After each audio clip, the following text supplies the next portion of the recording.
Lolos seleksi P3K tahap 2. Tapi bingung kapan SK turun dan NI ditetapkan. Hati-hati, banyak info simpang siur beredar. Dalam video ini, kita bongkar jadwal resmi penetapan nomor induk P3K dan penerbitan SK. Lengkap dari sumber terpercaya. Jangan sampai ketinggalan. Setelah dinyatakan lulus seleksi P3K tahap 2, peserta tidak langsung aktif bekerja atau menerima gaji.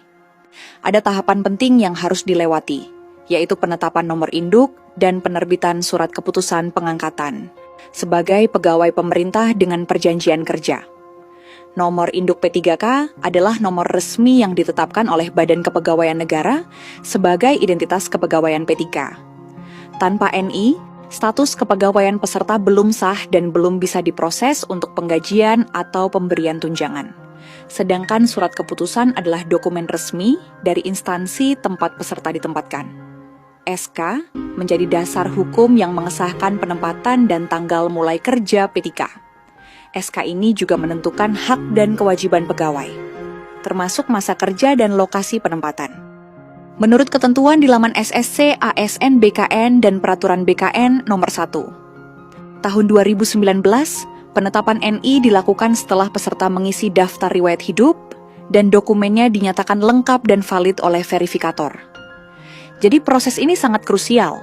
Tanpa NI dan SK, peserta tidak dapat dikategorikan sebagai pegawai aktif meskipun sudah lulus seleksi. Pastikan semua berkas lengkap, tepat waktu, dan sesuai ketentuan agar tidak tertunda dalam proses penetapan. Setelah pengumuman kelulusan P3K tahap 2 diumumkan secara resmi, proses berikutnya adalah tahapan pengisian daftar riwayat hidup, verifikasi dokumen, hingga penetapan nomor induk P3K dan penerbitan SK. Ini merupakan tahap administratif yang sangat penting untuk mengaktifkan status kepegawaian peserta yang lulus.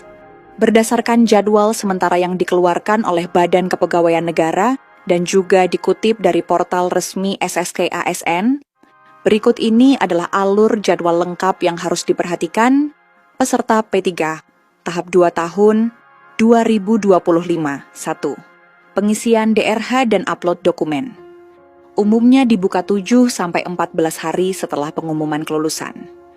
Peserta wajib melengkapi biodata dan dokumen seperti ijazah, KTP, NPWP, surat pernyataan dan dokumen pendukung lainnya. 2. Verifikasi dan validasi oleh instansi. Setelah DRH diunggah, pihak instansi dan verifikator BKN akan memeriksa kelengkapan dan keabsahan dokumen.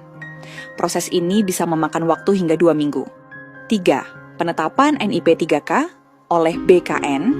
Jika dokumen telah diverifikasi, BKN akan menetapkan nomor induk P3K. Biasanya dilakukan dalam waktu 7-14 hari setelah verifikasi selesai. 4. Penerbitan SK oleh instansi. Setelah NI keluar, instansi tempat P3K ditempatkan akan mengeluarkan SK pengangkatan. Inilah dokumen resmi yang menentukan tanggal mulai bekerja dan hak pegawai. Catatan penting, jadwal ini bisa berubah tergantung kesiapan masing-masing instansi. Jadi peserta disarankan untuk terus memantau website sscasn.gov.bkngo.id dan portal resmi instansi yang dilamar.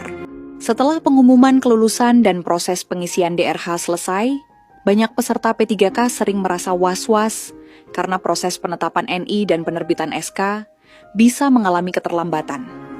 Padahal, surat keputusan sangat penting karena menjadi dasar legal untuk mulai bekerja dan menerima gaji serta tunjangan. Agar SK Anda tidak terlambat, berikut beberapa tips penting yang harus diperhatikan. 1. Lengkapi dokumen dengan teliti dan cepat. Begitu DRH dibuka, segera isi data dan unggah dokumen yang diminta. Jangan menunda hingga mendekati batas waktu. Pastikan file yang diunggah tidak buram, sesuai format, dan ukurannya sesuai ketentuan, biasanya PDF maksimal 1 MB. 2. Gunakan dokumen yang legal dan valid. Pastikan semua dokumen seperti ijazah, KTP, NPWP, dan surat pernyataan resmi dan bisa diverifikasi. Kesalahan seperti typo nama atau tanggal lahir bisa menyebabkan verifikasi tertunda. 3. Pantau informasi instansi secara berkala. Jangan hanya bergantung pada SSC ASN. Banyak instansi mengumumkan jadwal dan info tambahan melalui website resmi BKD atau media sosial mereka. Pastikan Anda tidak melewatkan pengumuman penting. 4. Jaga komunikasi dengan sesama peserta. Bergabunglah dalam grup-grup resmi atau komunitas peserta P3K agar tidak tertinggal informasi teknis, seperti jika ada dokumen tambahan yang diminta instansi. Kelima, cek email dan SSC ASN secara rutin. Kadang pemberitahuan penting seperti permintaan perbaikan dokumen dikirim lewat email atau muncul di dashboard SSC ASN Anda. Dengan mengikuti langkah-langkah ini, proses penetapan NI dan penerbitan SK akan berjalan lebih lancar dan tepat waktu. Ingat, keterlambatan SK bisa berdampak pada keterlambatan gaji dan pengaktifan status pegawai.